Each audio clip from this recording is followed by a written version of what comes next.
If it's identical to the present tense, how do you know the difference? Muy bien, context. Okay. Nosotros hablamos can mean we speak or we spoke. Okay, it means both. Okay, and so like Jack said, context. All right, will tell us. Okay, to that end, while you don't necessarily need to know these yet, I mean, it would be nice if you did, but it went to Jack.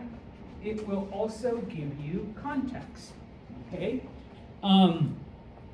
So, for example, anteayer, the day before yesterday. Nosotros hablamos anteayer. You see the word anteayer, that means the day before yesterday. That's in the past. So we spoke the day before yesterday, as opposed to we speak like right now. Okay? Anoche means last night. Ante anoche, the night before last. Okay? So now, not, Thursday night, but Wednesday night, ante anoche. Ayer means yesterday. Fin de semana means weekend, but you add pasado or pasada to anything and it means last. So, fin de semana pasado, last weekend. Semana pasada, last week. Verano pasado, last summer. Okay. Año pasado, last year. Mes pasado, last month. Lunes pasado, last Monday. The only thing you have to remember is if it's masculine or feminine, so you switch the O to an A or the A to an O, however it is appropriate. Okay. Months and days, remember, are all masculine. Okay.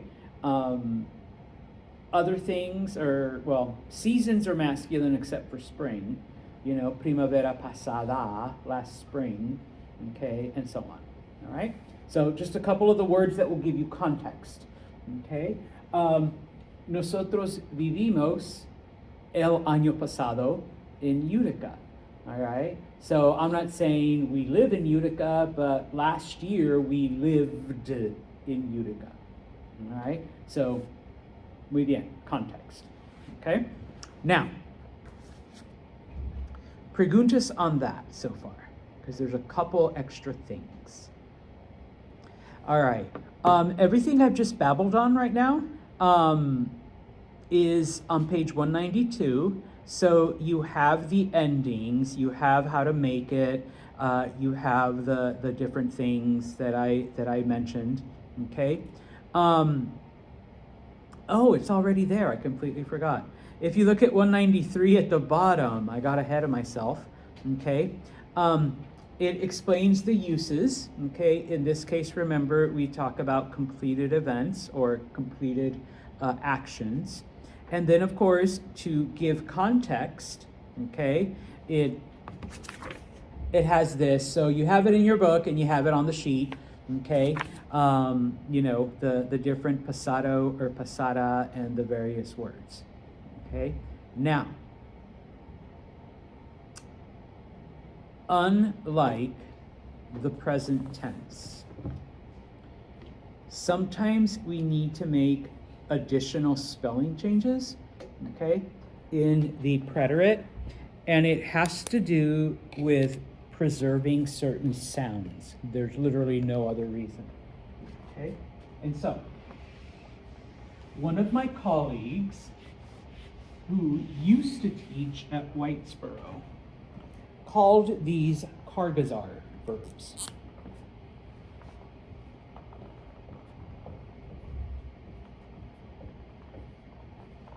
So it only applies to AR verbs, car, gar, zar. Any verb that ends in CAR, GAR, and ZAR, you have to make an additional spelling change to it. And it has to do with the sound that it makes. Okay? Number one, though, it's only in the yo form. Every other verb, every other form, you do it just like like this. Okay? So, for example, buscar. Buscar means to look for. Okay? So, Julia showed up without her book today. Okay? She didn't. She has it, but we're pretending. Okay?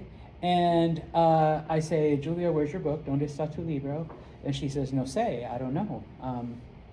Yo busqué, I looked for it everywhere, and I couldn't find it. No lo encuentro. Okay? Now, if she were to write this down, okay, well, drop the AR. Okay? And so we have B-U-S-C. Now, don't write this because this is wrong. Oh, yeah, okay. If you recall, the pronunciation of the letter C in Spanish is just like English. And anytime you have a C before an E or an I, it's S. So this is actually busé, which is not what the word is. We want to keep that K, that hard K. So what happens is, if a verb ends in CAR, you change the C to a QU. Okay? So, that becomes QU. And now, you add your E. So now Julia can say, busqué en mi coche, busqué en mi dormitorio, busqué en la casa de mi amiga, nada, no libro. Okay? I looked for it at home, I looked for it in my car, I looked for it at my friend's house. I can't find that book. Okay? So, the only reason we do it is to preserve the K sound. Okay? Oh, and now you get one of the exceptions to pronunciation in Spanish. Are you guys ready? I hope you are, because I'm going to give it to you anyways. Whenever you have a U before an E or an I, the U is silent. Okay? And maybe you haven't noticed. That's why it's K as opposed to Kue. All right? When you have this combination, the U is silent. All right, and that's just one of those pronunciation rules. If you want the exception to the exception,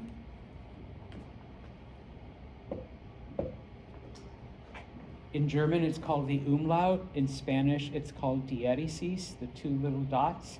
If the U has two little dots above it, then you do pronounce it. Okay, and so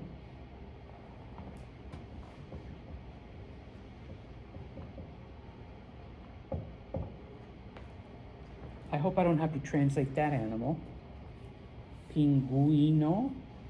It's penguin. Okay? Otherwise, it would be pinguino. Silent U. So you put two dots above it, and it makes the U vocal. Okay? So, anyways. Busqué. Okay? Now, we come back on Monday, and I say, hey, Julia, buscaste tu libro? Did you look for your book over the break? And she's like, oh, Santos, I was in Florida, no busqué. I didn't look for it. Okay? It only applies to the yo form. Only the yo form. Okay? GAR. Okay? GAR, same thing. Okay? So, for example, llegar, which means to arrive. Okay? Sorry, Jack, you did walk in late. Okay? And so Jack comes up to me after class and says, Lo siento, señor Santos, I'm so sorry for arriving late. Yo llegué tarde. I arrived late today. Okay? So once again, drop the AR, the yo form. Don't write this down because this is wrong. Okay? G's before E's and I's is pronounced or like an H if you can't do that. So Jack would be saying yo llegué tarde, okay? Which it's not, yo llegué. So in order to say it right, same thing, G becomes GU, because just like the the rule is used before E's and I's are silent, unless it has the two dots.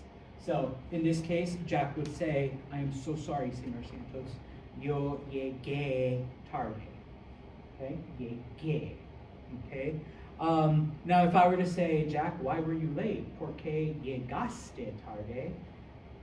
No change. All right? Because G before A's, O's, U's is g. Just like, And that's why this makes sense. And also for this. Okay? Well, that one not as much, because we already know it's k. But g, because a G before an A, O, or U is the G that we know, g. Okay? So it's, once again, to preserve the sound. All right? The last one, verbs that end in ZAR. Okay? I'm going to use almorzar, because we are in the food chapter. What does almorzar mean? To have lunch, yeah, to eat lunch, to have lunch, okay? So let's pretend it's after 12 or something, and this time I asked Gabby, did you have lunch already? Okay, and she says, oh no, Santos, I've been so busy. Okay, no lunch yet, I'm probably gonna skip lunch today, all right? So she would say, oh no. I almost spelled it right. I have to do it wrong first. Okay? That's wrong because when you have a Z before an E or an I in Espanol, it becomes zippy, buzzy. Okay? And we don't like that. Okay? So it would be like Gabby saying, no almorcé, Señor Santos. Okay, so the Z becomes a C. Okay, now that's correct, because if we learned anything from Buscar, is that a C before an E is a soft C. Okay, so she would say, oh my gosh, Santos, yeah, no almorcé. Okay, I did not have lunch today. Okay, so for car-gazars, the C becomes QU, and then you add the E. The G becomes GU, and then you add the E, and the Z becomes a C, and then you add your E with an accent mark. Okay? And it is only in the yo form. All of the other forms remain the same. Okay? I have like 10 minutes. So uno más, there is one more spelling change. If you look in the middle, okay? Now, they only give you 3 verbs here. Creer, which means to believe, leer, which means to read, and oír, which means to hear. Okay? Now, this only applies in the él, ella, usted form and the ellos, ellas, ustedes form. Okay? So someone asked me, hey, Mr. Santos, do you know if Kay read her assignment? And I'm like, you know what? I saw her with her book and her papers and everything. She read it. She should be ready. Okay? Please don't write this down because it's wrong. Ella, I drop the ER. It's IO with an accent mark. Spanish does not like 3 vowels in a row. Okay? Spanish hates it. So in order to avoid 3 vowels in a row, we take the I, and if you remember from kindergarten, A, E, I, O, U, but sometimes what? A-E-I-O-U sometimes. Whoever said Y, good job. We change the I to a Y, okay? And you pronounce it like a Y. So someone asks, did Kay read the assignment? Ella leyó la tarea, okay? And of course, if it was for alls y'alls, okay? Mr. Santos, did your Spanish class read the paperwork?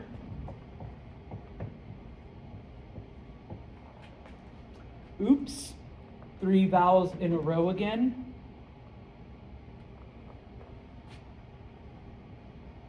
Sí, ellos leyeron los papeles. They read the paperwork. Okay?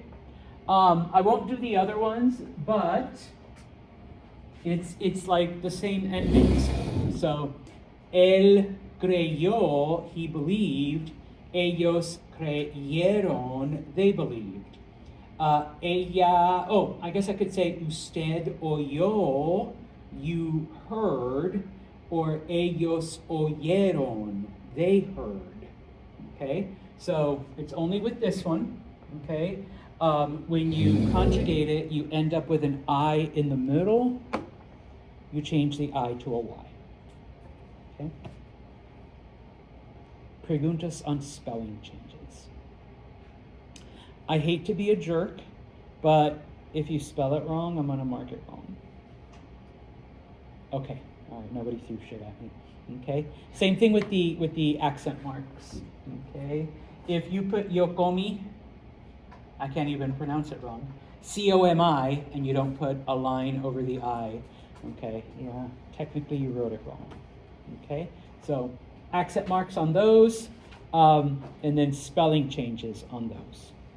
Okay, before you leave, I do have, at least I thought I did.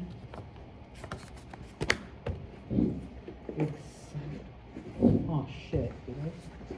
Puta madre. Alright, I did have your exams, and apparently yo olvidar.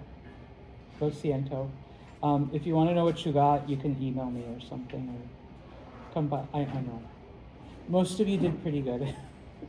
I even got